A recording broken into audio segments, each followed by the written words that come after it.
ربنا بيحب الناس الطيبة، ويحب الناس الرحمة، ويحب الناس اللي ما تستغلش المشاعر، ويحب الناس اللي لو انت ملكته قلبك يرحمك مش يقسى عليك. اللهم يا رب اغفر لنا ذنوبنا وارزقنا الإنصاف، ولا تجعلنا سببا في حزن من وثق فينا أو اعتمد علينا. واصبر لحكم ربك فإنك بأعيننا. ربنا ما يرضاش بالأذى أيا كان شكل الأذى اللي في حياتك. إذا كانت دي مرحلة اضطهاد للنبي، فكتير مننا يبقى عنده أزمة مالية، عنده أزمة مع حد مثلا مديره في الشغل، وبقى أزمة مع مراته شديدة عليه شوية، وهي جوزها شديد عليه، العيال مش مطمنيننا مش مريحيننا. كمل في رسالتك زي ما النبي مكمل كده على أحسن وجه، وشوف اللي جاي هيبقى عامل إزاي.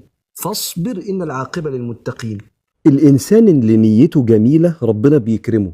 ستنا حليمة السعدية شافت إن المرضعات مش هياخدوا محمد الطفل الرضيع لأن أبوه متوفى، فهي قررت تاخده، ما تمشيش وتسيبه وهو ما عندوش حد يرضعه. فلما أخدته خلق ربنا البركة في حياتها لغاية ما ماتت بسر كرمها، وطبعا بسر بركة وأنوار سيدنا محمد عليه الصلاة والسلام. وصدق جوزها لما قال لها: لقد أخذت نسمة مباركة.